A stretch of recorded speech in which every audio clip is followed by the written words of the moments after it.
Olá, bem-vindos a mais um programa Fechamento. Meu nome é Sérgio Lírio, eu estou aqui ao lado da Thaís Reis Oliveira. Thaís. Olá, gente, tudo bem? Tudo bem? Estamos aqui chegando ao fim de ano. Essa aqui é a capa da edição dessa semana. Que não é a última do ano. Que não é a última do ano. Talvez seja a última do ano para o ministro Weintraub.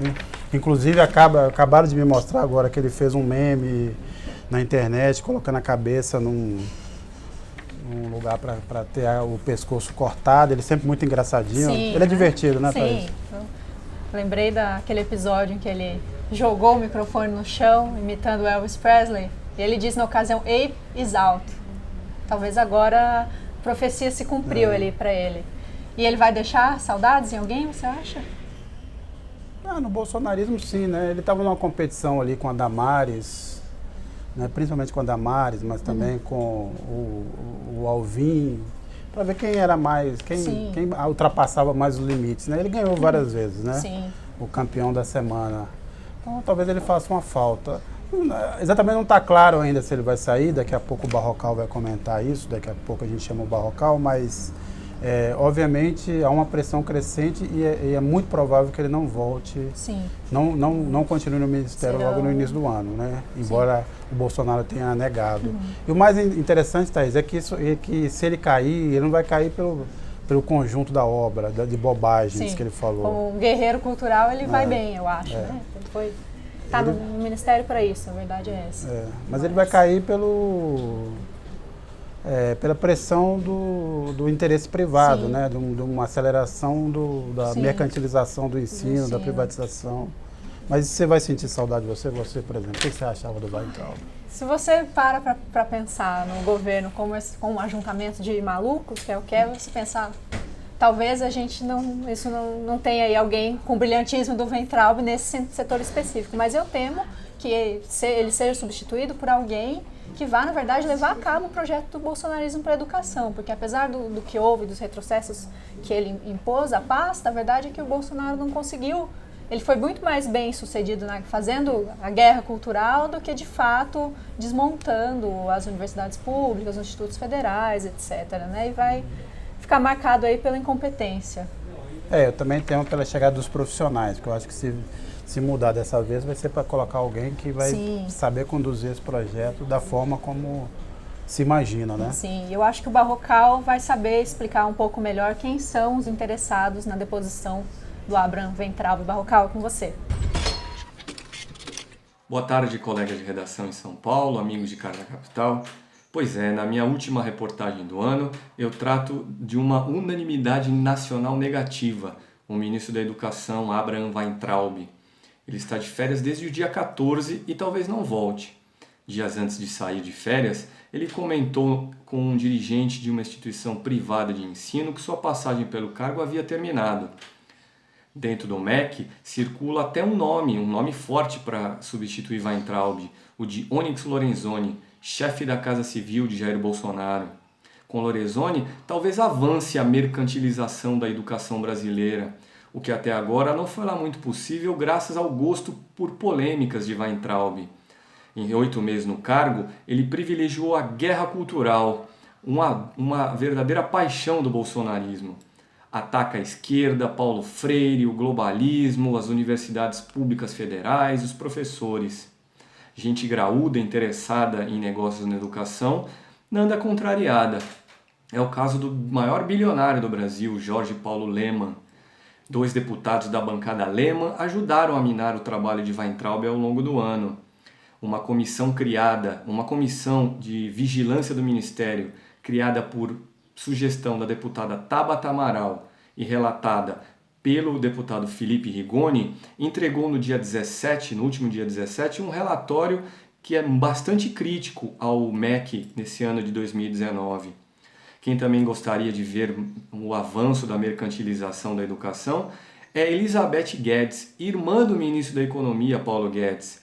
Elizabeth é presidente da Associação Nacional das Universidades Particulares.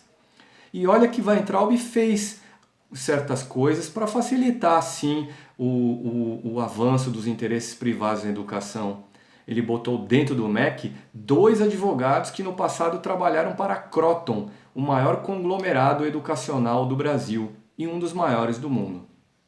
Pois é, essa é a minha reportagem da semana. Até 2020 e um grande abraço a todos. É isso aí, quer dizer, além do nobre ministro da capa, esse fanfarrão, né, comediante e tal, a gente também, né, Thaís, você é autora de uma reportagem essa semana sobre a oposição, né, o papel da oposição nesse ano. O que a gente pode dizer do desempenho oposicionista em 2019? Acho que é um fim de ano agridoce, assim, porque é claro que a oposição fez críticas contundentes e marcou posição contra o desmonte do governo, mas ao mesmo tempo, por estar em minoria, não conseguiu evitar mais que o mal menor, né? Acho que o principal exemplo de vitória parlamentar na oposição esse ano, sem dúvidas, é a articulação do Freixo pelo pacote anticrime, né? Conseguiu aprovar um projeto que não incluía a matança liberada, proposta pelo Moro, pelo Bolsonaro, né? Sim, o excludente de licitude. Mas ao mesmo tempo, me parece que a oposição não superou ainda as rixas entre 2018, falando da oposição à esquerda, né?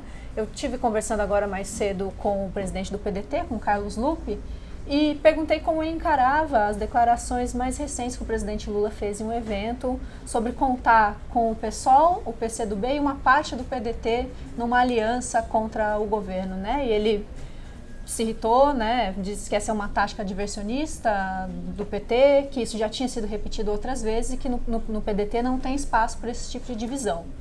E voltou a afirmar mais uma vez que o candidato do PDT à presidência é o Ciro Gomes, né? E que o Lula saberia disso. Então fica claro que o campo progressista ainda está dividido, né? O PDT tem feito alianças, na verdade, né, uma aproximação com a Rede, com o PSB, conversando sobre as eleições municipais já de olho em 2020. E o PT tem mantido diálogo com esses partidos que eu mencionei ali atrás, com o PSOL, o PCdoB, mas ainda muito incipiente, né? A gente não sabe nem qual é a estratégia do partido para 2020, 2022 é um campo bem aberto. E o engraçado, você falou do caso do Freixo e o caso do Freixo, a posição do Freixo no pacote anticrime, trouxe de volta à tona uma disputa estranha no campo progressista, né? Porque ele foi comparado a Tabata Amaral na votação da Previdência e, na verdade, não tem nada a ver nesse caso, porque a Tabata optou por um projeto, partiu da tese que é preciso fazer uma reforma da Previdência, mas optou por um projeto ruim, né? Ruim, que prejudica a maioria da população em detrimento das corporações. Sim. No caso do Freixo, não. A atuação do Freixo, quer dizer, o pacote ia ser votado. O que a oposição tinha que fazer? Atuar para impedir que o pacote fosse pior. E, no fundo, conseguiu. Foi uma grande vitória, obviamente, não só da oposição, porque o Centrão resolveu também impor uma nova derrota ao Moro, né? E sob o comando do Rodrigo Maia. Mas a posição da oposição, quer dizer, o desempenho da oposição e do Freixo foram importantes nesse caso. Agora, eu acho que, de certa forma, a oposição ficou assistindo de camarote, né? Porque, na verdade, todas as crises que a gente viveu nesse ano foram frutos do próprio governo. Quer dizer, a autofagia do próprio governo, né? Seus problemas, a sua loucura, a sua mínimo falta de senso de lugar, né? Exato. Então, eu acho que, obviamente, o Bolsonaro acaba um ano com uma imagem muito desgastada, né? É o presidente mais mal avaliado no primeiro ano de mandato, mas isso não se reverteu numa mobilização progressista à esquerda, né? Não tem. Eu acho que houve também uma dificuldade, primeiro, de apresentar uma saída para o projeto que a gente está vivendo. Acho que não houve projetos apresentados pelo PT em relação ao emprego, o PCdoB apresentou também um projeto de reforma tributária que vai competir com esse projeto liderado pelo deputado Baleia Rossi, mas isso não virou um debate, né? Foi esse plano de empregos em específico foi bastante pouco discutido, teve alguns problemas, né, de divulgação, e em relação à reforma tributária parece que vai pelo mesmo caminho. Então, eu acho que além de pensar em estratégias para mobilizar as pessoas de fato, porque as ruas ficaram vazias, apesar da insatisfação com o Bolsonaro ser bastante difusa, é preciso também tentar emplacar um discurso que seja sedutor e coerente em relação aos problemas que a gente está vivendo, né? O IPEA saiu no início da semana uma pesquisa bem interessante do IPEA que mostrou que os mais pobres são, na verdade, os únicos a perder renda em 2019, né? No primeiro ano do Bolsonaro. E, ao mesmo tempo, esse empobrecimento não se consegue canalizar a dificuldade cotidiana em reação, né? Agora nós temos 2 pontos para 2020, né, Thaís? O primeiro é o seguinte, obviamente desenha-se uma melhora tímida, mas uma melhora do ciclo econômico, né? A gente vai sair desse patamar de 1% e deve se aproximar dos 2%, ainda não se sabe.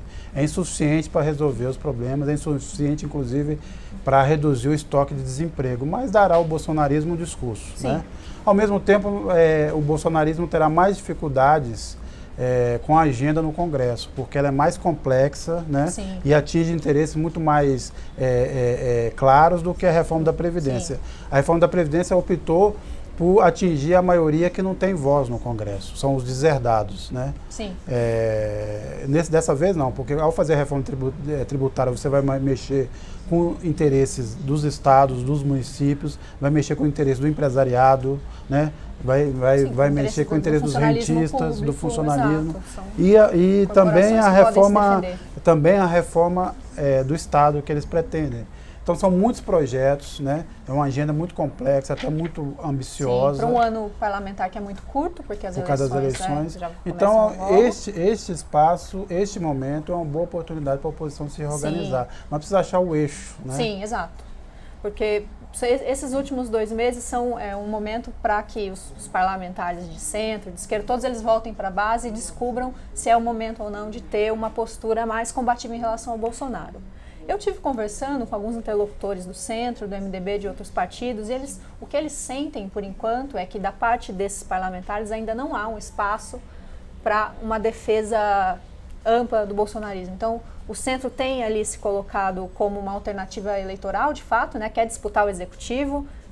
Não sei se quem assiste a gente viu também alguns vídeos do projeto Brasil em Movimento, que é uma plataforma lançada pelo DEM e outros partidos de centro para mostrar soluções daquele campo para o Brasil, mas eles têm se classificado como essa terceira via.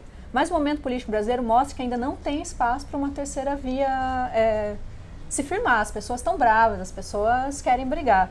Então, nesse sentido, cabe à esquerda uma resposta muito rápida e contundente contra o governo, né? Eu acho que tem que repensar, parar de pensar no antipetismo. Eu acho que nós temos ruminado muitos problemas que nos levaram até aqui e pensar numa alternativa propositiva mesmo para 2020 e 2022. A gente estava falando de autofagia, né, Thaís? E tem uma matéria também essa semana sobre esse avanço do Ministério Público contra o Flávio Bolsonaro e o Fabrício Queiroz, que é um problema sério para o Bolsonaro, né? Isso vai incomodá-lo por muito tempo. E no pano de fundo dessa disputa tem uma briga no seio bolsonarista, porque na verdade o Bolsonaro atribui ao Witzel todos os problemas que a família vive no Rio de Janeiro nesse momento. Não sei se é justo ou não, mas o Witzel essa semana resolveu chutar o balde, como se diz, ele tem se ensaiado ao centro, né? O Witzel também está correndo com os interesses dele. Acusou o Bolsonaro, quer dizer, comparou o Bolsonaro ao Hugo Chávez, ao Beto Fujimori,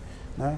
Então é um sinal de que não tem mais conversa, ou pelo menos nesse momento é impossível um diálogo nesse campo. E esse eu acho que vai ser um flanco a ser explorado aí em 2020, porque, em primeiro lugar, o Bolsonaro não pode se livrar do filho, que é a estratégia que ele tem utilizado até agora, que é se afastar do partido sempre que houve um escândalo.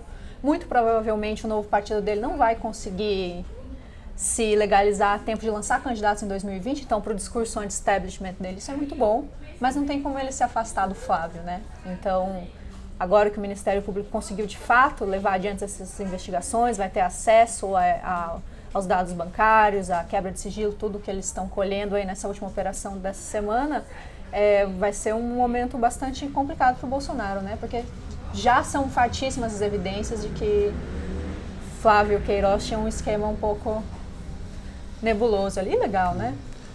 O Ministério Público fala em organização criminosa, lavagem de dinheiro, isso sem citar o Carluxo, né? Não vamos entrar muito no caso do Carluxo, não, mas também está na mira também, né? Quer dizer, Bolsonaro, essa semana passada, deu a entender de que virá alguma coisa também nessa área do caso Marielle Franco. Ele disse que é tudo uma armação contra a família, mas ele já está se preparando para... E é curioso que em ambos esses casos o Bolsonaro deixou claro que ele ficou sabendo antes, né, que essas operações viriam. É preciso descobrir de onde, quem está vazando essas informações para ele. Talvez seja da relação dele com o Olavo de Carvalho, astrólogo, ele talvez esteja lendo as estrelas, né? Uma previsão, pois é. Um dom também que a gente desconhecia do Bolsonaro, o dom de prever o futuro. Mito, né? É um mito. Bem... E para concluir, pessoal, a gente tem aqui essa semana um perfil da Eliana Pittman. Eliana Pittman, que era do tempo da...